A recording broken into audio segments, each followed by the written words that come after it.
seyirciler, doktorum yanımda. Bugün de karşınızda, hoş geldiniz, sefalar getirdiniz. Evet, herkese günaydın. İnşallah bizi evlerinize konuk ederken sağlıklısınızdır, huzurlusunuzdur, mutlusunuzdur ve umarım hepsi daha da çok olur. Evet, inşallah güzel bir gün olsun hepimiz için. Evlerinizden izliyorsanız, ki büyük ihtimalle evlerden, ama ofisler de bizi izliyor. Tabii ben hep bu kısmı atlamıyorum. Bu yıl çok önemli bir yıl, pandemi yılı olduğu için 2021'de dahil hastanelerden tedavi gören izleyicilerimiz de oluyor. Sağlık çalışanları var. Hepinize günaydınlar. Yanınızda olmaya devam ediyoruz. İnşallah da hep devam edeceğiz. Kesinlikle. Ben bazen hastaneye gittiğim zaman ya hastalar ya da hemşire arkadaşlar, doktor arkadaşlar, ya işte sabah seni odada gördük. Hani odada hasta televizyon izlerken mesela bizi izliyormuş, ama benim de hakikaten hoşuma gidiyor. Evet. Dolayısıyla şöyle herkese söyleyeyim, bakın bu saatte çok güzel doğru bilgileri veren bir program var 360'ta. O kanalı açın, işte doktorum yanımdayı seyredin diye bence etrafınıza söylemekte fayda var. Evet, biz ne yapıyoruz bu programda? Her zaman olduğu gibi önce ne yapacağız? Tablomuzu bir yorumlayacağız, bir göz atacağız, sayılara bir göz atacağız. Acaba bak 10 hafta oldu hocam, kısıtlamalar hayatımıza gireli ve Evet. bu en uzun süren kısıtlama hakikaten. Hafta Doğru, sonları ve doğru. 21'den sonra çıkamıyoruz ya.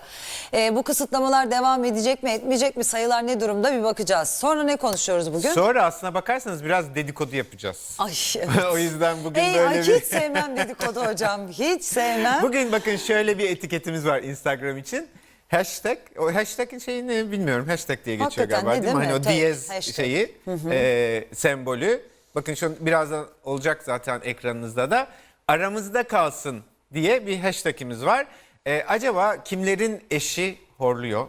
Hani çok da böyle Aramızda kalsın. aramızda kalacak şekilde. Aramızda kalsın benim eşim horluyor. Aramızda kalsın benim kocam horluyor. Aramızda kalsın benim çocuğum horluyor. Aramızda kalsın kedim horluyor, Ha, köpeğim mesela. horluyor. O da, onlar Senin da kedi horluyor mu horluyorlar. hakikaten? Yok, ama böyle bir nefes alıyor. Dün böyle uyurken böyle diye nefes aldı. Böyle iyi verecektim. O da gerçekten, o da bir canlı işte, ama yok, o horlamıyor. Ama köpekler horluyormuş ya. Öyle mi? Horlayan kediler de var. Bak çok bilmiyorum, kilolu. mesela köpeklerin horladığını biliyorum. Yani Aa, sonuçta yutağı olan herkes Horluyor. yani her canlı horlayabilir. Ona bir şey diyemem ama işte aramızda kalsın deyin, paylaşın. Hatta bence şöyle yapabilirsiniz. Aramızda kalsın benim eşim horluyor. Hele de o gün çok çalıştıysa, yorgunsa ben ayrı yatakta yatıyorum falan da yazabilirsiniz bence. Evet, kimlerin eşleri, yakınları horluyor. Ya da kendinizi itiraf edebilirsiniz. Kimse kabul etmez çünkü. Şöyle mesela olabilir bak. Aramızda kalsın ben horluyorum ama asla kabul etmiyorum. Aynen öyle. O zaman soruyoruz. O müthiş soruyu. Horluyor musun hocam? Ben tabii ki horlamıyorum. Aa, öyle mi dedi ki? Şey bekliyordum. Tabii ki horluyorum demeni bekliyordum. Horlamayan yani. Ya İnsanlar kim horlar ya. horladığını kabul eder ki zaten. Ha, İlay'a sormak lazım. Bence eşine ama sormak horluyorsun diyor mu sana yani? Vallahi doğrusu demiyor. Demek Ama ki aramızda horlamıyor. kalsın o horluyor. İlahi, ama o kabul ediyor galiba.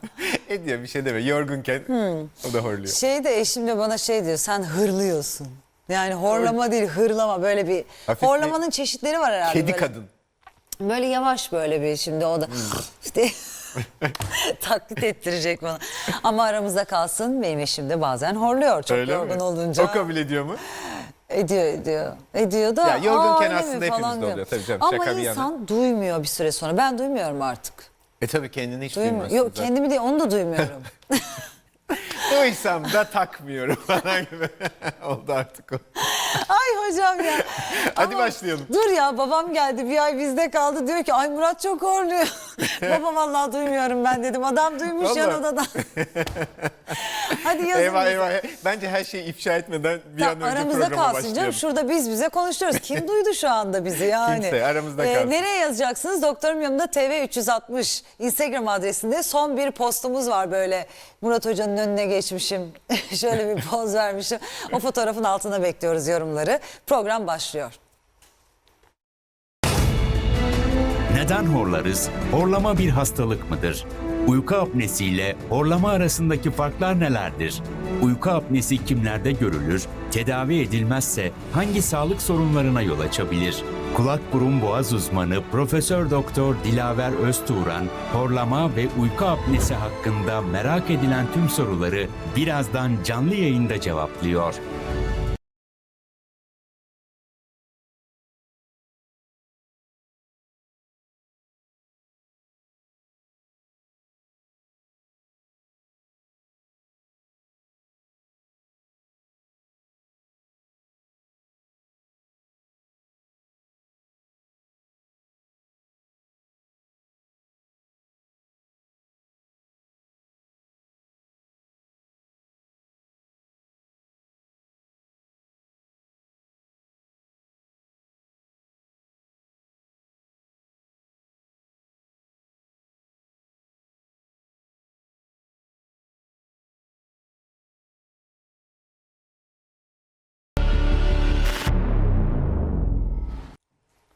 Evet, 10 Şubat 2021 oldu bile tarihler.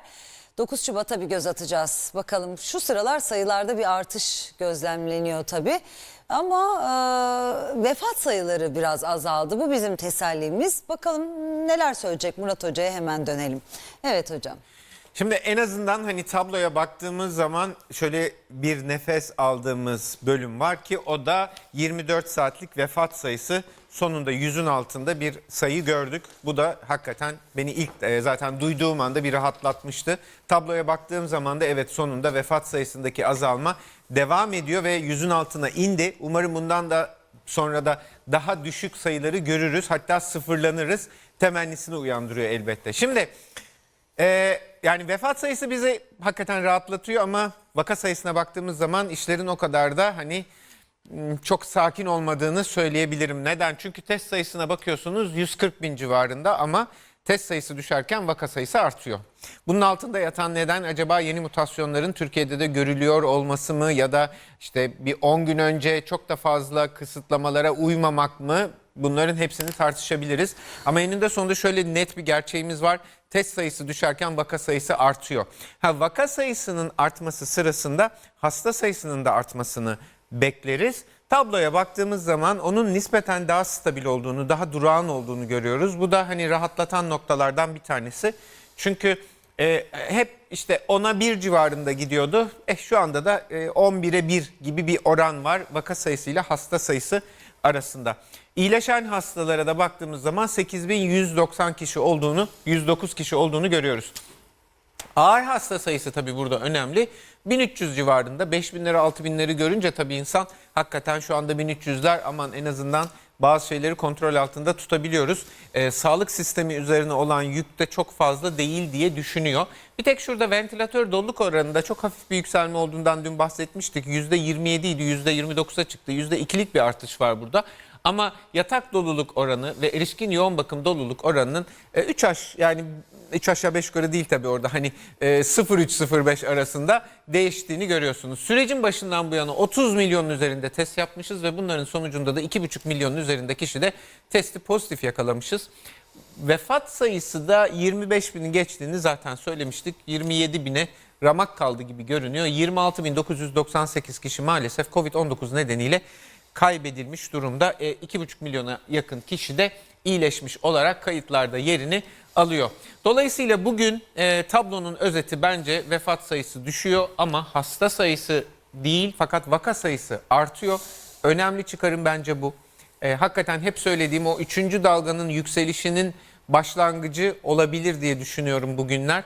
Daha da dikkatli olmak gerekiyor. Vefat sayısındaki artışlar ve düşüşler biliyorsunuz zaman alıyor. Hani vaka sayısı düşmesine rağmen vefat sayısı çok yavaş düşmüştü. Maalesef vaka sayısı arttıktan sonra vefat sayısı tekrar artabilir. Umarım hasta sayımız artmaz ve vefat sayısına da yansımaz diye düşünüyorum. Doğrusu bugün benim tablo hakkında söyleyeceğim ve yapacağım kısa yorum bu olacak Selda. Evet hocam, tabii insan şunu düşünüyor, çok şükür 100'ün altına düştü vefat sayısı. Acaba öldürücülüğü mü azaldı? İşte Yani şimdi onu söylemek için erken, çünkü şeydeki hasta sayısındaki artış yeni yeni fark etmeye başladık ya, yani bir hafta oldu neredeyse. Bu tür durumlarda da vefat zaten bir anda yükselmiyor ki, hani vefat bir Doğru, anda bir olmuyor. yatıyor bir süre. Nasıl Evet. hani Nasıl biz ilerliyor? ne diyorduk? Vaka sayısı düşüyor, vefat sayısına neden yansımıyor? Çünkü hala yoğun bakımda devam eden insanlar var. Vefat sayısı yüksek devam ediyor. Çünkü maalesef bu hastalık sürecinde bazen vefat etmek de uzun sürüyor. Uzun yoğun bakım bir yatışı sonrasında gerçekleşiyor. Doğru. O yüzden çok yavaş düşecek demiştik. Şimdi vefat sayısının artışı da aynı şey. Hani insanlar virüsü kaptığı anda hemen vefat etmiyor ki. Doğru. Bir hastaneye yatıyor. Zaten riskli günler 8 ile 10. günler biliyorsun enfeksiyonda. Hani en azından biz şu anda vefat sayısında yükselme olsa 8-10 gün öncenin hastalarından bahsediyor olurduk. Evet. Öyle evet. de bir gerçek var. Evet. Peki bakalım, şimdi günlük haberlere bir göz atacağız hep beraber. Öncesinde hatırlatalım, az önce dedik ya, aramızda kalsın hashtag ile kimler horluyor, kendiniz de dahil yazabilirsiniz bizlere. Doktorum Yanında TV 360'a aynı zamanda horlama ve uyku apnesiyle ilgili de sorularınızı bekliyoruz, hatırlatalım. Kulak burun boğaz uzmanı Doktor Dilaver Öztuğran bizimle beraber olacak. Sorularınızı yanıtlayacak. İlk haberimize hemen geçelim. Şimdi koronavirüs rehberi güncellenmiş sevgili izleyiciler. Nasıl bir güncelleme bu? Sağlık Bakanlığı mutasyonlu virüs tedbiri kapsamında temaslı takibi, salgın yönetimi ve de hasta izlemi ve filyasyon rehberini güncelledi. Mutasyonlu vakalar ve temaslıların izolasyon süresi 10 güne çıkarıldı. Varyantlı vakalar ayrı odalarda tutulacak ve izolasyonları PCR testi sonucuna göre sonlandırılacak şeklinde bir güncelleme yapılmış tabii varyantlar geldiği için.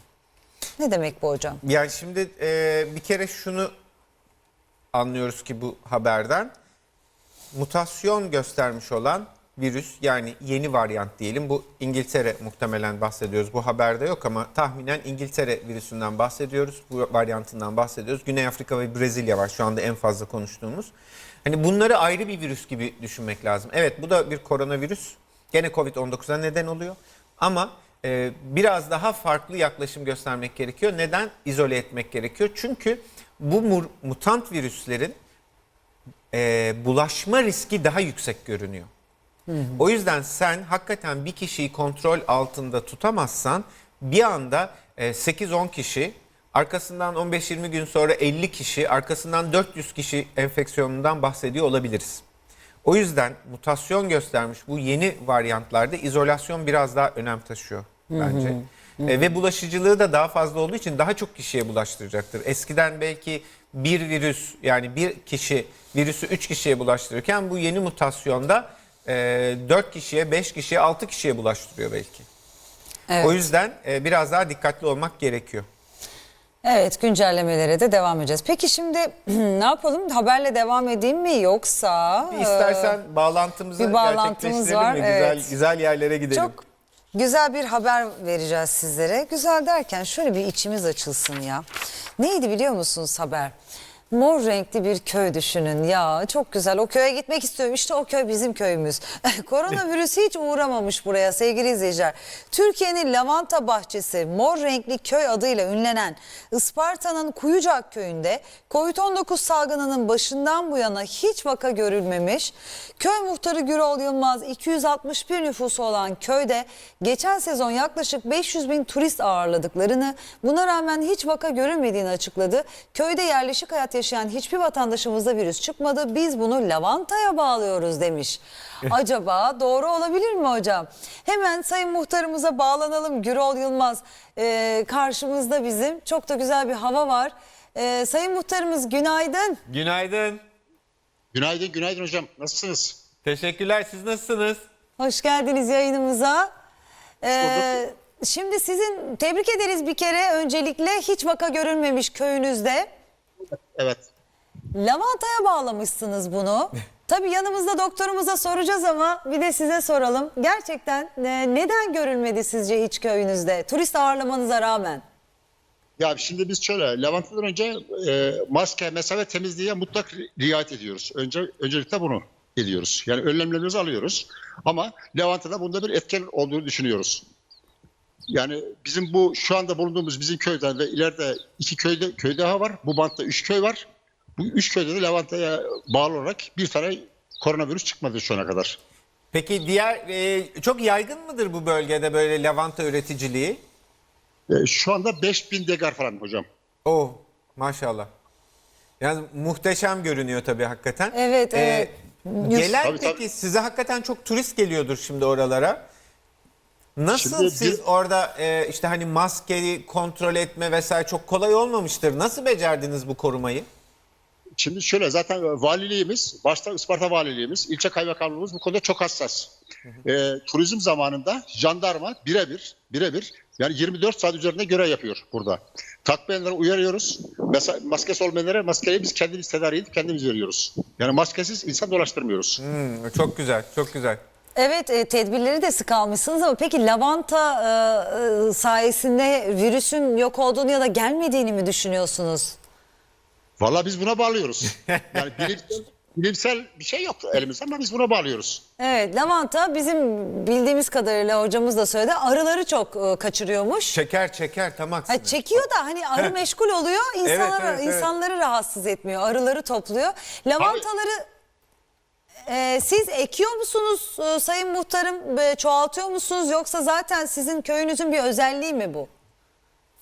Ya şimdi her geçen yıl tabii biraz daha ekiliyor. Mesela şu anda valiliğimiz köye işte 450 dekarlık bir lavanta vadisi kuruyor. Yani büyük bahçeler yapmaya başladık artık. Ha, siz öyle anılıyorsunuz o zaman. Evet, evet. Peki sizin köyün nüfusu kaçtır? Yani bizim köyün nüfusu normal 800 falan ama şimdi okuma oranı da çok yüksek köyde.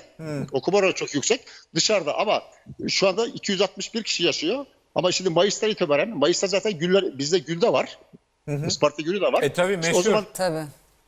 ondan sonra dönüşler başlıyor. Yazın bizim kendi köy nüfusumuz yerleşik. Yani 600 civarında falan oluyor.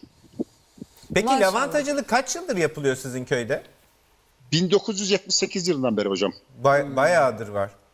Peki Evet. öncesinde mesela şeyi merak ettim ben. Böyle göç olur muydu köyden? Hani lavantacılıkla birlikte, çiçekçilikle birlikte hiç hani göç azaldı mı onu merak ettim. Tabii geriye dönüş çoğaldı şu anda. Ha, köye geri geliyorlar Ben o da çok gidenler güzel. değil Evet, mi? evet, evet. O zaman Sayın Muhtarım inşallah devam eder bu korunmanız. İnşallah hiç vaka görülmeden İnşallah. siz bu pandemiyi atlatırsınız. İnşallah tabii. Ülkemiz atlatsın yani. Bizim köyle bitmiyor tabii. Ülkemiz atlatsın inşallah. Onlar rahat zaten. Selda. Kuyucak köyü ve Haklısınız. çevresi rahatmış zaten. Ama hani Dert bizim inşallah da derdimiz. Çok Yani, yaşayın muhtarım. Çok yaşayın. Gerçekten. Hoşça kalın. Teşekkür ederiz bağlandığınız Çok teşekkür için. ederiz. Çok Biz de teşekkür ederiz. Kolay gelsin. çok selamlar. günler. Yani muhtarımız diyor ki yani siz kendinize dua edin diyor. Bizde zaten yok diyor. Doğru diyor yani. Evet, doğru. Dünya, Türkiye ülkemiz atlatsın inşallah. Doğru diyor. İnşallah, inşallah. Hani böyle gelmiş böyle gitsin inşallah demek istedim. Ben de köyleri korunsun. Tabii, Korunmaya tabii. devam Çok etsin. güzel Bu bir da şey ama bizim bak bir hani orada mutluluğumuz. lavantacılığın mesela olmasıyla birlikte ekonomik bir düzelme oluyor ve haliyle mesela göç azalıyor, geri dönüş Tabii. başlıyor. Sosyalleşmeyi yani oradaki sosyal yapı tekrar toparlanmaya başlıyor. Çok güzel şeyler ama tabii hani ben çok lavantaya bağlamıyorum. Mutlaka Ben de onu bir sana aromatik soracaktım, etkisi vardır. evet. Ya şöyle söyleyeyim şu anda mesela lavanta yok orada. Ama gene yok koronavirüs. Lavantanın çiçek mevsimi değil şu anda. Oraya bak. İşte bizim lavantamız var. Ha. Ya tabii ki çok yani mutlaka bir aromatik etkisi var. Mesela çok güzel uyur. Keşke onu sorsaydık bak aklıma gelmedi. Ne? Lavantanın kokusu çok güzel uyku verir. Aa, Mesela o köy belki Kuyucak köyünde uyumak çok daha güzel olabilir. Belki de daha vücutlar kaliteli uyku dinleniyor olabilir tabii. biliyor musun? Biz mesela uyuyamayan kişilere önerimiz aklınızda olsun. Yastıklarınıza lavanta yağı atın biraz. O Ay, dur kokusuyla onu çok yapayım güzel ben. uyursunuz. Evet. bak bugün ne öğrendik Murat Hoca'dan? Aromaterapi bu. Koku tedavisi. Tamam, bahçesinde de lavanta var bir sürü. Ondan adam 11'de uyuyor. 10.30'da. Ondan değil yorgunluktan vallahi sızıyorum 11'de. Ama Lavantadan değil. sabah kahvaltılarının arısız yapılmasında lavantaların payı büyükmüş Büyük duyduğumuz büyük. Valla ben kadarıyla. hakikaten bak tavsiye ediyorum. Yani eğer öyle bir sıkıntı varsa şöyle bahçenizin işte köyünüzün bahçesinin mesela bir yerine bir lavanta ekin. Arıların hepsi oraya gider siz de rahat rahat kahvaltı edersiniz. Evet. Yoksa aksi takdirde biliyorsun şeylere bile saldırıyorlar. Yani masada ne varsa arı saldırır. Ay bilmez miyim bir yere kahvaltı. Ay bir yere kahvaltıya gidelim arı saldırsın ya. Bunu bile özledim yani tam şey diyecektim. Ay bir yere gidiyorsun böyle bahçeye arıların Nerede? saldırısına kahvaltı yapamıyorsun. Bundan şikayet edilir mi şu an? Yok, Yani etmezsin, gidebilelim evet. de arı gelsin. Gel arı kardeş. Sana da bir çay koyalım derim yani. Bir şey söyleyeceğim Sayın Reji. Sırada verdiğiniz haberden önce şu soruyu hocama sorabilir miyim? Hocam Allah gecinden versin Allah korusun ama son bir isteğin olsaydı yaşın kemale ermiş olsaydı ne Ben isterdin? Yaşın Kemal'e ermiş diyeceksin sonra. Hayır ermiş olsaydı ne isterdin çevrendeki insanlardan son bir kez? Merak ettim ya. Valla Mesela Yani şöyle- son kez şunu yemek isterdim ya da son kez şunu görmek isterdim. herkes yanımda olsun derdim. Başka bir şey istemezdim. Dünyayı toplayın. Hayır canım yani sevdiğim insanlar yanımda olsun derdim. veda Herkesi bir ederken. kere Başka göreyim. bir şey istemem yani evet. Değil mi? Evet. Yani ben de onu düşündüm de mesela ben ne isterdim falan herhalde son kez gitmemeyi isterdim. Yani hala devam edip gençliğime dönmeyi falan isterdim ama mümkün değil. Mümkünatı olan bir şey. Ya tabii İste canım. deseler ne isterdin? Avustralya'da trajik bir olay yaşanmış. Fotoğrafı göreceksiniz şimdi. Sağlık çalışanları bir kez daha ne kadar Minnet duyması gereken bir meslek grubundalar. Bir kez daha anlıyoruz. Hasta diyor ki, hastaya diyorlar ki ne istersin son kez? Okyanusu görmek istiyorum diyor. Ve sağlık çalışanları onu sedyesiyle beraber okyanusu gösteriyorlar son bir kez. Fotoğrafları da gösterecek arkadaşlarımız. Bu haberi de sizinle paylaşmak istedik. Neden? Bu pandemi sürecinde sağlık çalışanlarını bir kez daha başımızın tacı edelim diye. Onların kıymetini anladık. Sedyede yatan hastanın sahil kenarına getirildiği görüntüler, ismi de açıklanmamış, son kez okyanusu görmek istemiş. Bu haberi de paylaşmak istedim. Evet. İstedik.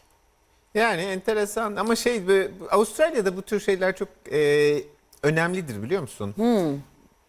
Biliyorsun eşimin ailesi oradaydı. Kayınpeder de orada vefat etti. Mesela sahi. orada hastanelerde böyle broşürler var. Onurlu veda etmek diye. Onurunla veda etmek üzerine. Yani esasında hani ölüme yaklaşan insanlara böyle onurla nasıl hayata veda edersin gibi. Allah Allah. Evet yani hastaneler öyle bir noktada ki hani sadece şey değil, tabii ki sağlık için çok uğraşıyorlar vesaire ama bir yandan buna da hizmet veriyor. Yani hakikaten veda ederken de düzgün bir şekilde nasıl veda edebilirsin? Onun da bütün imkanlarını sağlıyor sana. Benim bir arkadaşım bak Avustralya'da pnömotoraks geçiriyor. Yani akciğerine hava kaçıyor. Tüp takıyorlar ama bir türlü, kendisi de doktor bu arada, kendi anlatıyor. Kendisi de doktor. Fakat diyor ki ya diyor 3 gün oldu 5 gün oldu bir türlü tüpten kurtulamıyorum. Alete bağlıyım, odada tüpe bağlı vesaire, bir türlü çıkamıyorum. Demiş ki doktora bir gün, ya demiş yeter artık, çok sıkıldım yani hastane odasından falan. Ya demiş o zaman hemen bir şey düşünelim. Diyor ki yani benim diyor zaten diyor böyle bahçe kenarı gibiydi odam diyor. Herhalde diyor bir 6-7 metrelik boru getirdiler diyor. Onu bağlamışlar ve demişler ki sen bu uzun tüple bahçeye çıkabilirsin, gezebilirsin. Çünkü senin psikolojin de çok önemli benim için. Ya, Düşünebiliyor musun? ne Yani kadar hakikaten güzel. çok acayip bir orada sistem var. Çok insana çok öncelik veren bir sistem olduğunu öyle. söyleyebilirim. Hani birebir bildiğim için söylüyorum. Evet, çok güzelmiş. Hem de demek ki biz biraz ölümü yok sayıyoruz. Yani o böyle Reddediyoruz tabii. reddediyoruz. Ama Avustralya diyor ki işte Öyle değil. onurlu ölmek. Evet, Yani evet. o da hayatın bir parçası diye Tabii, kabul tabii, etmiş. tabii. Ben de zaten şimdi bu fotoğrafı görünce şöyle dedim. O kadar çok hasta var ki hangi birine soracaksın son isteğin ne? Evet. Yani nasıl Ama orada öyle bir sistem oturmuş durumda. oturduğu için herhalde. Ya bu arada onu konuşmayalım da dur. Tamam, hadi. Bak Kuyucak köyünün bir fotoğrafını buldum. Tableti bir yansıtırsak. Az önceki köy. Evet. Kopamadık oradan biz. Nerede o köyümüz? Ha, az Kuyucak önceki köyü. Kuyucak köyü 261 nüfuslu ve hiç korona görülmeyen bir köyümüz vardı. O ekrana gelirken ben mesajlara bakacağım. İşte ona Kimler bakalım bir horluyor? içimiz sen o arada şeye bak istersen Instagram'a Tamam. bir bak. Biz tablet gelene kadar ben de bakayım bakalım. Şimdi dedik ki ne demiştik ya? Şey dedik biz.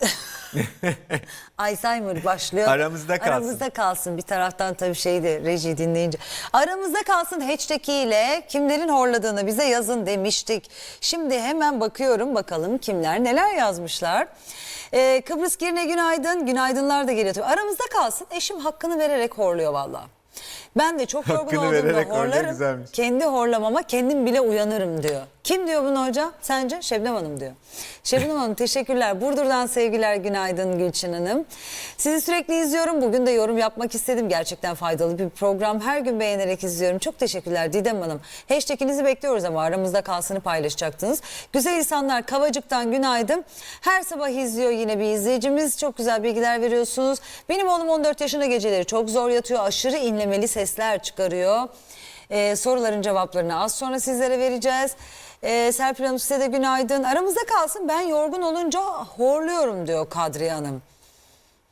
İşte bunu kabul etmek güzel bir erdem. Tabii ben kabul etmiyorum da. Sarper Nuray günaydın Mersin'den güzel insanlar, mutlu sabahlar, iyi yayınlar. Hamide Hanım günaydın. Ben horluyorum, uyku apnem var, yemekten sonra oluyor. Kedim de horluyor yazmış izleyicimiz. Saduman Babur. Teşekkürler. Bazı kediler horluyor gerçekten, obezler. Köpeklerin horladığına da şaşırdım Murat hocamız ama gerçekten horluyorlar. Hele o Labradorlar, Golden'lar var ya, büyük köpekler hocam. Onlar horluyor. Bildiğin insan gibi horluyor yani. Küçükleri bilemiyorum çok ama. Geldim buradayım diyor Filiz Hanım. Bülent Bey günaydın diyor. Hülya Şahin diyor ki aramızda kalsın. Horlamasını duyacağım. Horlamasını duyacağım eşimi kaybettim ama kendim de horluyorumdur herhalde. Ay Hülya Hanım ya, sabah sabah üzüyorsunuz böyle bizi, başınız sağ olsun. Horlamasını özlüyorum demiş eşinin. Tabii işte maalesef o insanlar sevdiklerini kaybedebiliyor. Rüveyda Hanım Eskişehir'den günaydın diyor, sizi izlemeden güne başlamıyorum. Aliye Balcı da diyor ki Ereğli'den günaydın, İzmir günaydın, aramızda kalsın hashtaglerine bakıyoruz bugün. Bakalım kimler aramızda kalsın diyor. İzmir'den günaydın Selda Hanım, Murat Hocam aramızda kalsın. Çocuklarım benim horladığımı söylüyorlar. Yorgunsam o gün sanıyorum daha çok oluyor. İyi yayınlar. Çok teşekkürler. Bence yani horlamak aslında çok insani değil mi hocam?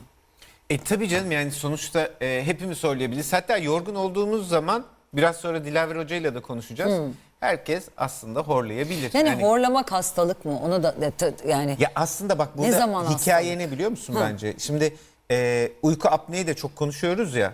Şimdi çok kişi horlayınca şey diyor veya horladığını duyunca ha bende uyku apne varmış diyor. Hayır, Yani o başka uyku bir şey, apne değil mi? farklı bir şey, horlamak başka bir şey. Evet, ikisini konuşacağız sevgili izleyiciler. Ne zaman tedavi gerekiyor'yu da konuşacağız. Eşim çok yorgun, aramızda kalsın. Eşim çok yorgun olduğunda horluyor ama ben duymuyorum, artık alıştım. Türkan Hanımcığım öyle oluyor. Bir süre sonra artık duymuyorsunuz ama size yatıya gelen misafir diyor ki sen nasıl uyuyorsun diyor. Vallahi çok şükür ki duymuyoruz. Yoksa sabah canım. olur mu? Ece Nur Tamer 10 yaşındayım. Sizin hayranınızım demiş. Ece seni yerim. Çok teşekkürler. Sizi hiç kaçırmadan izliyorum. Annemden izin aldım, size yazıyorum. Covid'in bir an önce bitmesini diliyorum. Çok teşekkürler. Annene de sevgiler. Ece Nur Taner. Bayram Ergün de günaydın diyor bize. Aramızda kalsın, eşim horluyor, sarılıp uyumayı o kadar özledik ki bazen ayrı bile yatmak zorunda kalıyoruz. Evliliğimizin en büyük ve tek sorunu bu. Sağlık çalışanı gibi geldi bana. Yok, doğum fotoğrafçısı anladığım kadarıyla. Serpil Hanım, evet tabii ev içi mesafe de çok önemli oldu hele hele bir dönem, değil mi? En çok ev Evet. içi bulaşlar oluyordu. Doğru. O yüzden başka bir konuya parmak basmış. Eşim horluyor, eşim horluyor. Aramızda kalsınların hepsi böyle. Bir de kedisini ifşa eden. Demek ki Bir sadece izleyici. senin kedi değil. Evet evet, horluyorlar evcil hayvanlarda. Peki şimdi sizden gelenlere geçiyorum hocam. Evet. Çok soru geliyor sana ya. Yani ben şimdi işin içinden nasıl çıkacağım? Yani Murat Hocama sorar mısınız? Murat Hocama sorar mısınız? Soruyorum, buyurun. Sor bakalım. Bakalım. Evet, gelsin ilk sorumuz. Kalp damar hastası olduğumuzu anlamanın kolay bir yolu var mı hocam? Kalp damarlarında bir tıkanıklık olduğunu şöyle anlayabilirsiniz. Hani özellikle bu alarm semptomlarından bir tanesi. Yürüdüğünüz zaman, merdiven çıktığınız zaman göğsünüzde özellikle şu iman tahtası dediğimiz bölge var ya. Burada böyle bir bası hissi hissediyorsanız, nefes darlığı oluyorsa bu kalp damarlarınızda bir tıkanma olabileceğinin göstergesi olabilir. Buna dikkat etmek lazım. Özellikle eforla gelen böyle bir şikayetiniz varsa mutlaka ama mutlaka vakit kaybetmeden bir kardiyologla görüşmeniz Ya gerekiyor. böyle eforla sıkıntı, çabuk yorulma gibi mi? Nefes nefese kalma gibi mi? Yok, tam bildiğin sanki Ağrı ne olacak derler ama. biliyor musun? Ağrı değil ama hani böyle bir bıçak sapması gibi değil.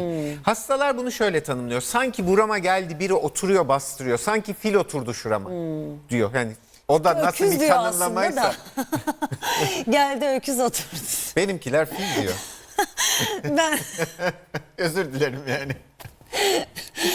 Şuraya Ay, baskı, herkes oturdu baskı diyor. hissi çok önemli. Ona çok dikkat edin. Sırta vurabilir, omuza vurabilir, sol omuza vurabilir, sol kola vurabilir. En önemli şey bu. Bir de tabii ki nefes darlığı olabilir beraberinde. Evet. Peki virüs bulaşmasında güneş UV ışınlarının etkisi var mı? Yani şunu mu demek istiyor acaba izleyicimiz? Öyle zaman yani güneş ve UV ışınları virüsün bulaşmasını engeller ya da hızlandırır mı Yani gibi? şöyle, artık bu hani virüsün bulaşmasında hava koşullarını kale almamak Evet, gerekiyor. Bunu çok sıcak net havası. olarak biliyoruz.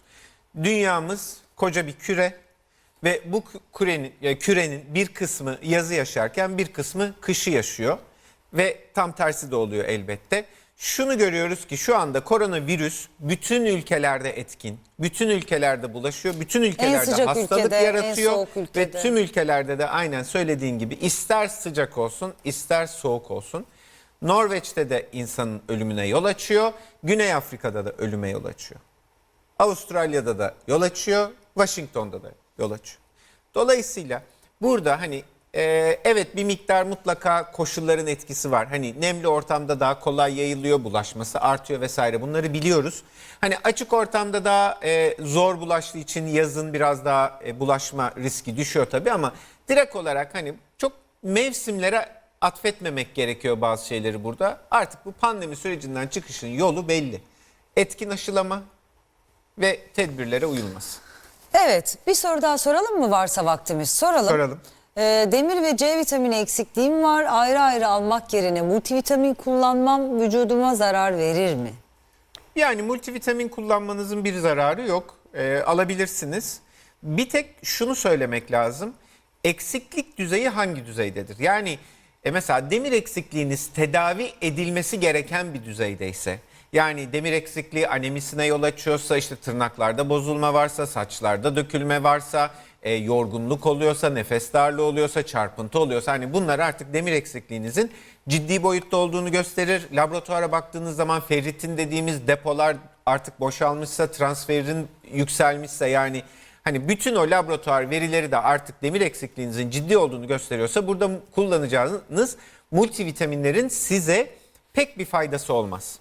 Bayağı bildiğiniz orada tedavi anlamında demir almanız gerekir. Tabletler kullanmanız gerekir. Ona dikkat edin. C vitamini eksikliği de hani bugün için çok kolay değil, C vitamini eksikliği. Çünkü eğer sağlıklı besleniyorsanız, en azından sebze yiyorsanız, çoğu kez almamız gereken C vitamini miktarını gün içinde alıyoruz zaten. Ama hakikaten ciddi bir yetersizlik varsa, efendim işte skorbut dediğimiz tablolar oluşuyorsa, yaralar iyi iyileşmiyorsa vesaire, o zaman tabii ki orada da C vitaminini ayrıca takviye etmek gerekir. Evet. Devam edebilirim. Son bir sorumuz soru. daha var. Bir tane daha soruyorum o zaman. Korona olmadım diyor izleyicimiz, ama kalbime giden bir damarın %30 tıkalı damarım. Kalp krizi riskim var mı? Kan sulandırıcı kullanıyorum. Devam etmeli miyim? Bazı sorular da çok zor değil mi? Hani yani yakından görmek, muayene Evet, yani etmek tabii gerekiyor. tabii, ama tabii biz burada hani bunun altını çizmek lazım. Evet. Hani kişisel sorulara cevap verirken genellemeyle cevap veriyoruz aslında. Tabii. Yoksa biz sizin laboratuvarınızı bilmediğimiz için, EKG'nizi bilmediğimiz için, işte yandaş hastalıklarınızı bilmiyoruz vesaire. Burada sadece genel anlamda söylüyoruz. Hani kalp damarında %30'da bir darlık varsa, bu sizin bir damar sertliği problemi yaşadığınızın göstergesidir. Dolayısıyla bir kan sulandırıcı kullanmakta fayda vardır böyle bir durumda. Ama bu tek başına sizi korumayacaktır. Tansiyonunuz varsa tansiyonunuzu kontrol altında tutmanız gerekir. 130'a 80'in, yani 13'e 8'in altında olması gerekir. Şeker hastalığınız varsa şekerinizin kontrol altında olması gerekir. Hemoglobin A1C dediğimiz 3 aylık kan şekerini gösteren değerin de 6,5'un altında, en azından 7'nin altında olması gerekir. Sigara, alkol tüketiyorsanız bunları hayatınızdan çıkartmanız gerekir. Haftada en az 5 gün yarım saat boyunca yürüyüş yapmanız gerekir ve mutlaka fiziksel aktivitenizi de yüksek tutmanız sizin için önemlidir. Yoksa tek başına ilaçları kullanmanız fayda etmez. Bir de şunu söyleyelim, mutlaka eğer böyle bir durumunuz varsa takibe de devam etmeniz gerekir. Ara ara doktorunuzu görmeniz lazım. Evet. Peki sizden gelen soruları böyle Murat hocamız zaman zaman yanıtlıyor. Doktorum yanımda, TV 360'ı kullanabilirsiniz bunun için sevgili izleyiciler. Bir şey söyleyeceğim, çok güzel bir yorum var. Dedik ki biz şimdi birazdan kulak burun boğaz uzmanı Profesör Doktor Dilaver Özturan bizimle olacak. Horlama ve uyku apnesini konuşacağız dedik. Aramızda kalsın hashtag ile paylaşın dedik. Bir tanecik okuyayım, bak hocam şöyle diyor. Ben horlamam, büyük abim bir horlar, evden çık. Bir keresinde yan bina kapıyı çalmıştı, yeminle yazmış. Ondan önce uyumadın mı eyvah, hiçbir zaman uyuyamazsın. Bir de böyle var gerçekten. Yani çok şiddetli horlamalar var. Hangi durumda tedavi etmek lazım? Ne zaman bu konuda bir şey, yani bir doktora başvurmak lazım? Hepsini konuşacağız o zaman. Doktorum yanında devam ediyor. Neden horlarız? Horlama bir hastalık mıdır? Uyku apnesiyle horlama arasındaki farklar nelerdir? Uyku apnesi kimlerde görülür? Tedavi edilmezse hangi sağlık sorunlarına yol açabilir? Kulak burun boğaz uzmanı Profesör Doktor Dilaver Öztuğran, horlama ve uyku apnesi hakkında merak edilen tüm soruları birazdan canlı yayında cevaplıyor. Evet, hemen devam ediyoruz sevgili izleyiciler. Doktorum yanımda da hiçbir yere ayrılmayın dediysek biz her zaman doğru söylüyoruz. kısacık buradayız. Horlama ve uyku apnesi neymiş ne değilmiş? Kulak burun boğaz uzmanı Profesör Doktor Dilaver Öztuğran bizimle. Hocam günaydın, hoş geldiniz. Günaydın, nasılsınız? Teşekkürler. Siz nasılsınız? Hoş geldiniz hocam. Nasılsınız? Görüşmeyeli iyiyiz. Sizler Sarıları nasılsınız? çekmişsiniz. Buyurun. Nasıl aranız Covid-19'la? Covid-19'da aramız hala korkuyoruz. Yani. Hala şeysiniz, mesafelisiniz ama Tabii, galiba siz tabii, yaşamadınız tabii. değil mi? Aşılandık ama yani Aşılandınız. Yok hani o hastalığı siz yakalanmadınız. yakalanmadık. Sağlık çalışanlarında çünkü artık çok nadir atlatmayanlar. Evet, yakalanmadık ama bu yakalansak da yine korunmamız gerektiğini biliyoruz. Tabii. Murat bu arada geçmiş olsun Çok sana. teşekkür ederim. Sağ olun Evet, hocam. Murat hocamız bayağı ciddi atlattı. Hemen konuya girelim mi? Evet, hadi Çünkü şu bakalım. özellikle Girelim, horlama... ben dinledim zaten siz programa başlarken. Bayağı güzel şeyler geldi. Evet. Ama orada fark ettik ki kimse aslında kendi horladığını fark etmiyor. Zaten bizde şeydir, 2 hasta grubu genellikle kendisi şikayet olarak gelmez. Bunlardan bir tanesi işitme kaybı, bir tanesi horlama. Hiç kimse ben işitmemde kayıp var diye gelmiyor. Genelde çocukları getiriyor ya da eşi getiriyor. Horlama da öyle. Çünkü herkes horlar. Yani biraz önce sizin anlattığınız gibi herkes horlar. Yani canlıysa, nefes alıyorsa horlaması mutlaka horlar. Ya pozisyona bağlı horlar, ya tok karnına ise horlar, ya çok yorgunsa horlar, ya alkol almışsa horlar, ya alerji ilacı almışsa horlar, ya burnu tıkalıysa horlar. Herkes horlar. Çocuk da horlar, erişkin de horlar, kadınlar da horlar, erkekler de horlar. Ama bazısı daha çok horlar, bazısı daha Aslında az kabul horlar. etmez. Çoğu da kabul etmez. Bir şey söyleyeceğim. Hakikaten niye insanlar esasında bunu kabul etmiyor? Yani sanki böyle bir hata gibi mi görüyoruz da ya ben horlamam falan deriz. Ya estetik bir durum değil ya. Pek yakışmadığını düşünüyor Yani insanlar. şimdi iki Sanki. kısmı var tabii. Komik kısmı var. O işte herkesin yan komşunun bile Ay, şikayetçi gelmesi. olduğu Evet. şey. Evet. Bir de bizi asıl korkutan şey var. O da bizim işte hastalık diye tanımladığımız, yani bir horlama var, bir de tıkayıcı tipte horlama hastalığı var. Biz hekimlerin en çok korktuğu, en çok üstüne durduğumuz şey tıkayıcı tipte horlama hastalığı. Yani horlama oluyor, sonra kesiliyor. Yakınları bekliyor, eyvah ne oldu, bir şey mi oldu, öldü mü diye. Sonra yeniden aslan kükrer gibi bir daha kükreyip nefes almaya başlıyor. Bu aslında böyle çok ayrıntıya girmeden çok kısaca anlatacak olursam yaşamla ölüm arasında bir şey. Ne yapıyor? Nefes alıyor, nefes alma verme işlemi duruyor. Yani solunum duruyor. Solunum durduğu zaman bütün metabolizma bozuluyor. Ne yapıyor? Kalp ritmi bozuluyor. Kan basıncı bozuluyor. Kaslarda yorgunluk başlıyor. Dolayısıyla karbondioksit yükseliyor. Allah'tan yükseliyor karbondioksit. Çünkü solunum merkezini uyarıyor ve yeniden nefes almaya başlıyor. Yani oksijen düşüyor, başlıyor. Karbondioksit artınca yeniden solunum başlıyor. Şimdi burada hep izleyicinin aklına kalıyor. Ani ölümler diyoruz. Ani ölümlerin bir kısmı burada oluyor ama genelde akılda bu kalıyor. Akılda bu kalmasın. Çünkü ani ölümler çok nadir. Nedir peki problem? O gece uyumama hissi oluyor. Ne yapıyor? Düşünsene, siz yatağa giriyorsunuz. Gecede 200 defa sizi biri uyandırıyor. Ay. Ve siz bunun farkında değilsiniz. Sabah nasıl kalkarsınız? Yorgun. Külçe gibi kalkarsınız. Ne yaparsınız? Yataktan kazınarak kaldırırlar sizi. 10 saat bile uyusanız ya uykudan o dinlenme hazzını alamazsınız. Ne yapar peki? İştahınız değişir. Hareketleriniz daha yavaşlar. Kilo almaya başlarsın. İşte orada karşımıza başka problem çıkıyor. Horlamayla başladı, apneye döndü, sonra kilo almaya başladı. Kilo almak demek apne skorunun, apnenin daha fazla artması. Şimdi apne neydi? Ben çok hızlı girdim konuya, ne oldu? Yok hayır, çok tutuyor. Bence gayet iyi Emekti. gidiyoruz. Öyle bir apne neydi dediniz ki hocam? Öyle bir dedik ki çünkü hepimiz biliyoruz ama izleyici bu apne diyorlar, apne nedir diyecek. Soluksuz kalma diyelim. Nefessiz kalma. Hani dedik ya, horluyor, bir süre sonra nefessiz kalıyor. Nefessiz kalma sürecine biz apne diyoruz. Uykudaki apne diyoruz.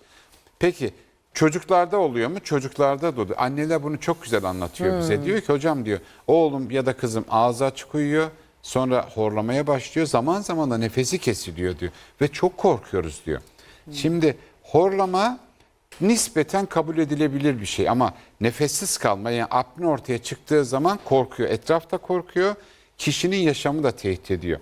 Süresi çocuklarda daha kısayı kabul ediyoruz.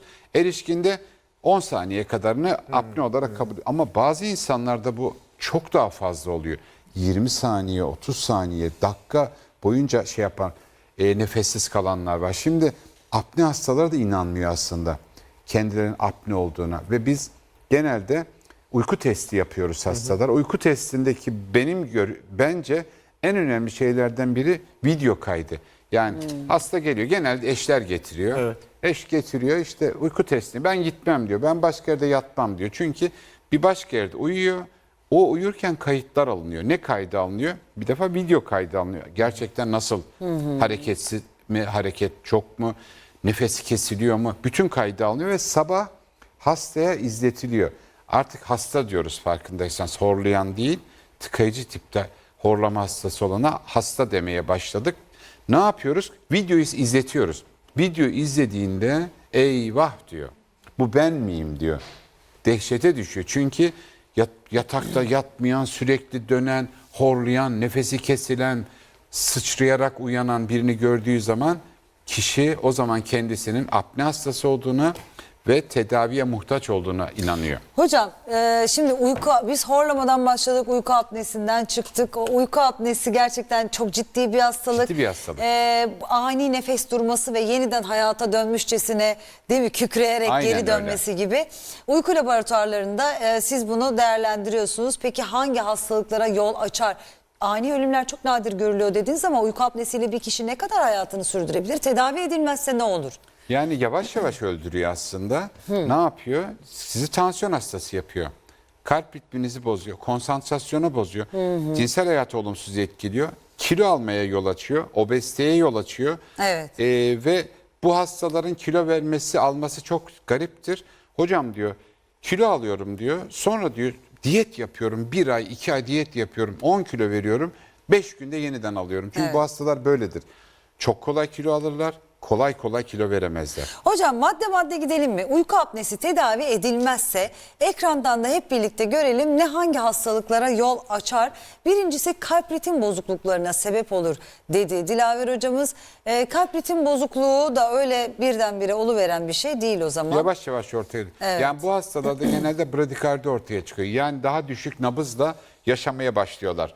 Evet, arkasından tansiyon dedik. Tansiyon hastalığının da sebebi uyku apnesi olabilir. Kesinlikle. Çünkü stresle uyuyor aslında. Yani o uykuyla uyanık arasındaki uyanma süreçlerin tümü kişiye ciddi biçimde stres yüklüyor. Yani stresle uykuda dinlenme beklerken stresle uyuyor ve kan basıncı yükseliyor. Peki burada zemini hazırlayan şey aslında hani uykunun kalitesinin bozulması mı? Kesinlikle. Yani bağışıklık sisteminin çökmesi, işte hani tansiyonun dolayısıyla hani sirkadiyen ritmin de bozulmasıyla birlikte tansiyon dengesinin bozulması falan. Bunların hepsi herhalde böyle iç içe geçiyor değil mi hocam? Kesinlikle ayar bozuluyor. Yani basınç düşüyor, stresle düşünsen uykuda sükunetinizi kaybediyorsunuz. Yani uykuda adrenalinle uyumaya başlıyorsunuz. Büyük bir baskıyla uyuyorsunuz ve gün içindeki aldığınız stresin dışında bir de uyurken Bir de aldığınız uyurken var. stres Ya. kan basıncını yükseltiyor. En önemli maddelerden biri de dikkatimi çekti, kilo aldırır dediniz. Yani uyku apnesi tedavi edilmezse kilo aldırır. O nasıl oluyor hocam? Niye? Çünkü metabolizma düşüyor. Yani yakmıyor. Zaten biz mesela hastaları, uyku hastalarını, apne hastalarını bekleme salonunda gördüğümüzde tanırız da. Eğer randevusunu bir 10 dakika geciktirirseniz, bekletirseniz genelde kişi orada bir böyle başını hep uyumaya başlar. Ama kilolu olduğu için uyku apnesi olduğu da düşünülüyor. İkisi yani Kısır döngü. Kısır döngü. Apne kilo aldırıyor. Aldığı kilo apne skorunu, yani o biraz önce anlattığım nefessiz almaya bağlı skoru yükseltiyor. Problem daha da büyüyor. Bir yerinden kırmak lazım. Onun için diyetisyenlerin de buna dikkat etmesi gerekiyor. Kilo alma veya kolay kilo veremeyen kişilerin de acaba ben apne hastası mıyım diye şüphelenmesinde fayda var. Evet. Konsantrasyon bozukluğu eğer tedavi edilmezse yine hastaların hep şikayetçi olduğu bir konu. O da çok tipik. Çünkü biraz önce anlattığım gibi sizi gecede 200 defa 250 defa uyandıran biri varsa sabah kötü kalkarsınız. Öğrenciyseniz ders başarınız azalır. İş yerinizde verimliliğiniz azalır. Bizi korkutan asıl şeylerden biri de trafik kazası. Trafik kazası sebeplerinden biridir. Niye? Çünkü bu kişiler öğlen yemeğinden sonra ya da ağır bir akşam yemeğinden sonra zaten televizyonun karşısında uyur bu anlar. Biz bu apne hastalarının önce Epworth skalası diye bir skalamız var. Orada çok basit sorular soruyoruz. Nedir bunlar? Sabah nasıl kalkıyorsunuz? Ağır bir yemekten sonra uykunuz geliyor mu? Otomobil kullanırken ya da otomobil yolculuğu yaparken uykunuz geliyor mu? Akşam televizyon karşısında uyuyor musunuz gibi çok basit bir sorgulama sistemimiz var. Yani biz herkes alıp uyku testine göndermiyoruz. Horlaması olan etrafındaki kişilerin, muhtemelen eşlerin işte uykuda horluyor ama hocam nefesi de kesilmeye başladı diyenleri sorgulamamız var. O sorguda da belli puan üstünde olan kişileri mutlaka uyku laboratuvarına gönderiyoruz. Ay, evet. Peki en önemlisi de uyku alamayınca uykumuzu sinirli ve depresifte oluyoruz aslında. Ama uyku apnesi olan kişilerde özellikle tedavi Daha fazla. edilmezse daha fazla. değil mi? Gergin, yine aynı stresle uyuyor, sinirli uyanıyor, depresif tablo gösteriyor ve yine birbirinin içine giriyor. Daha pasif yaşam sürdürüyor, daha çok yemek yemeye başlıyor. Çünkü o ruh hali daha çok kendini yemek yeme şeklinde gösteriyor. Mesela apne hastasının tipik bir hikayede çok sık anlatıyorum bunu. Ortaya çıkış sebeplerinden biri, yani bunun bir hastalık olduğu 90'lı yıllardan sonra kabul edildi zaten. Bir tır şoförünün trafik kazasından sonra belirliyor. Diyor ki ben trafik kazası yaptım diyor. Eğer hekimim benim apne hastası olduğumu bilseydi diyor, tedavi etseydi diyor, ben bu kazayı yapmayacaktım diyor. Şimdi ben trafik polislerine de bir şey söylüyorum zaman zaman böyle toplantılarda falan. Ne yapıyor polis çevirdiği zaman? Size alkol bakıyor, ehliyetinize bakıyor, ruhsatınıza bakıyor. Keşke yüzüne de baksa. Çünkü yüzünde apne hastasının tipik özelliklerini görüyorsa bir an önce o kişinin direksiyon başına Nedir o alınması. özellikler hocam? Kısa boyunlu, şişman, gözlerinin altı şişmiş, bıraktığınızda uyuyacak kişidir zaten ve şoförler özellikle uzun yol sürücüleri daha çok oturdukları için daha çok kilo alırlar Doğru. ve trafik kazası yapma şansı daha yüksektir.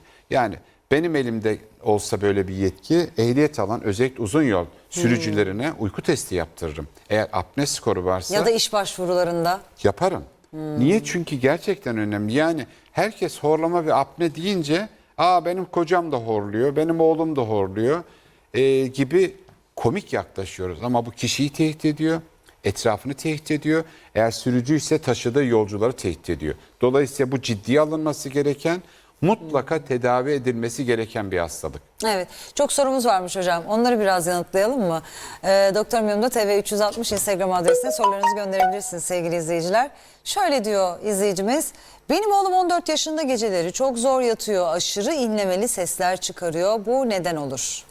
Eğer ağız açık uyuyorsa, horlamaları varsa bu üst solunum yolundaki mekanik bir tıkanıklığa bağlıdır. Nedir? Ya iri bir bademcik vardır, iri bir geniz eti olabilir ya da burun kıkırdağında eğrilik vardır. Dolayısıyla üst solunum yolunda bir tıkanıklık varsa mutlaka bunun giderilmesi gerekiyor. Ama horlamıyor, sadece inlemeli sesler çıkartıyor, o daha farklı. Onun için yine uyku testinde fayda var. Evet.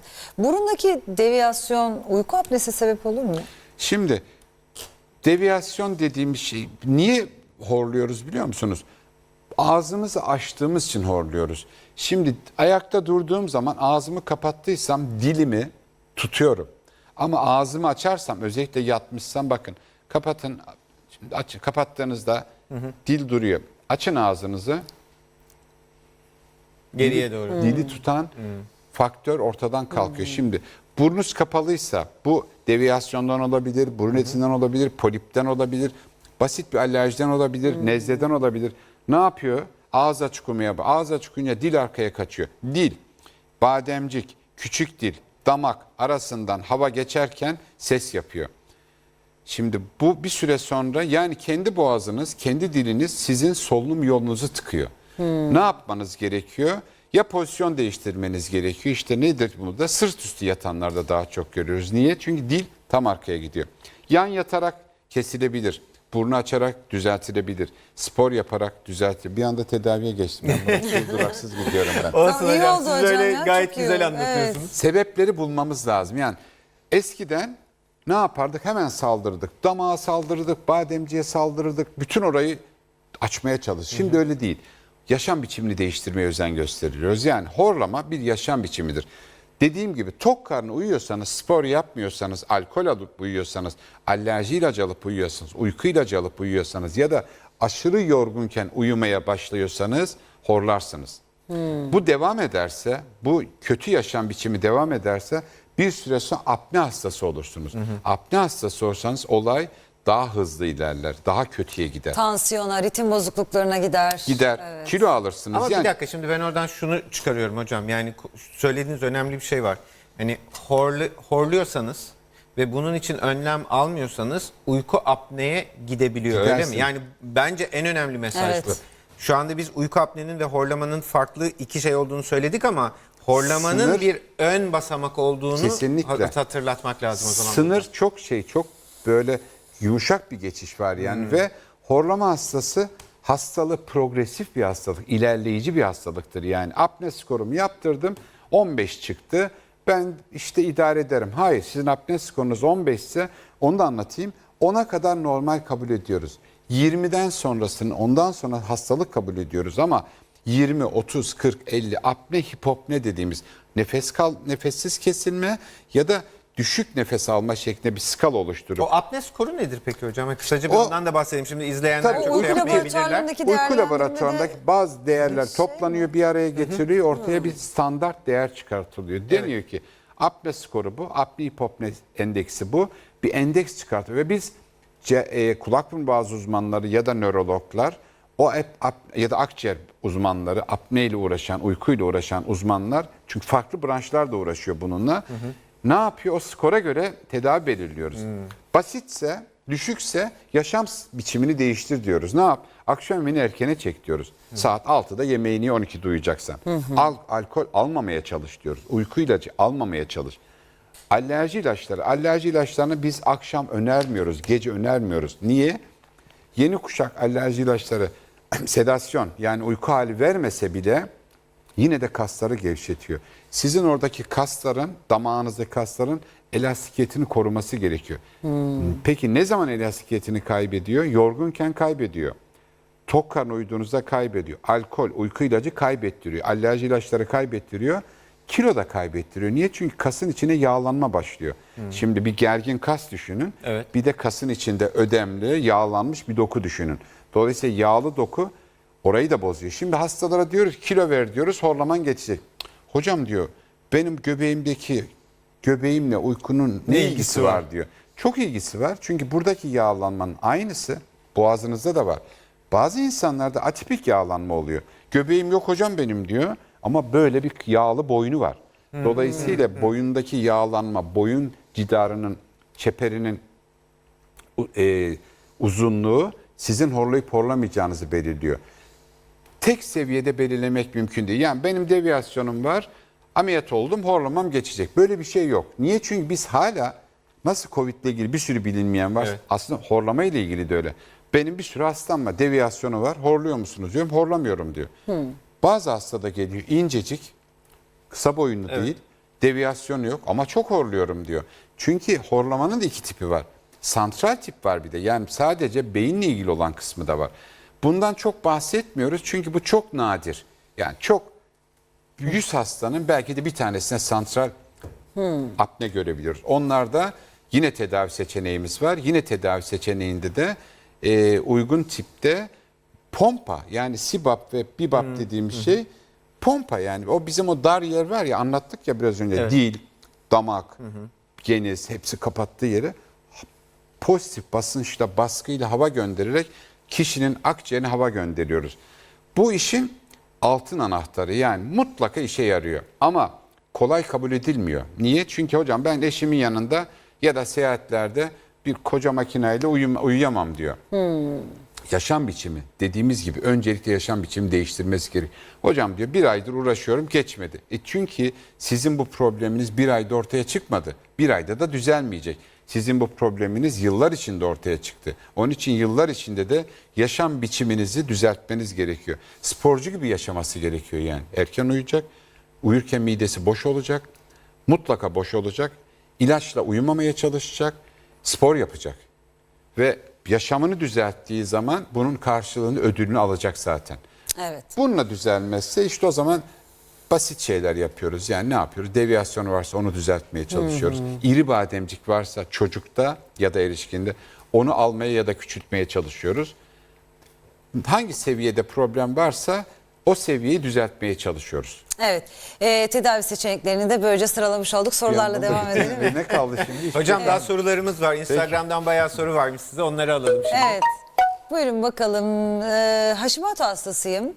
Tiroidlerle ilgili olan bir hastalık. Nodüllerim ve kistim de var. Son zamanlarda eşim benim çok horladığımı ve rahatsız olduğunu söylüyor. Acaba bende uyku apnesi mi var? Yoksa horlamanın sebebi guatr mı? Ne yapmalıyım diyor izleyicim. Yani guatr horlamanın sebebi olamaz ama kilo aldırtıyorsa tabii sebeplerinden biri olabilir. Yani hipotiroidisi varsa ve kilo alıyorsa bu bir sebep olabilir. Apne için de yani direkt böyle bir hekime başvurmak yerine bence eşine sormasında fayda var. Horlamaların arasında uzun süre yani 15 saniye 10 saniye ya da daha fazla nefessiz kalıyorsa evet apnedir. Burada bir şey daha anlatmayı istiyorum. O da pozisyona bağlı horlama hastalıkları olabiliyor. Mesela diyor ki hocam ben diyor sırt üstü yatıyorum diyor. Horluyorum. Eşim çeviriyor. Düzeliyor. İşte onun için de çok basit tedbirler var. Mesela tedavide o kadar çok patent alınmış ki onlarca. Değil mi? En basit ama hala bizim tenis topu. Tenis topu. Nedir? Pijamanızın arkasına tenis topu dikin. Sizin sırt üstü yatmanıza engel olacaktır bu. Horlamanızı bir anlamda Bir dakika ben bunu ilk kez duyuyorum ya. Altını çizelim. Çok horladığınızdan şikayetçiyseniz ya da ediyorlarsa. Yok, başkaları şikayet ediyorsun. İşte başkaları Eşin şikayet- ediyorsun. Eşin Tenis horluyorsa topunu mesela. pijamanın arkasına dikiyoruz zaten sırt üstü o sizi yatamıyor. uyutmuyor. Ya da daha farklı o kötü Bir bir yaşıma şey. daha girdim. Yatağa hafif meyilli yapıp yatak meyilli olunca sırt üstü yatmakta zorlanırsınız. Mutlaka yüzüstü yatarsınız. Ya da yatağın baş tarafını yükseltin ya da ideal olan mutlaka hafif sırtın yüksek olması. Bu işte şezlong pozisyonu. Hafif yüksek olmasında hem reflü anlamda da fayda var. Evet.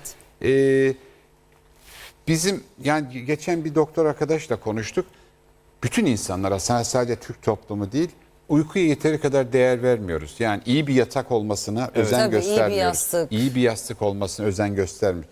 Yatak güne nasıl hazırlanıyoruz? Güne işte kalkıyoruz. Yatağı değiştirmiyoruz ki hocam zaten. 20 Yani bir kere sene aynı yatak alınır yatak. 20 sene orada yatarsın yani.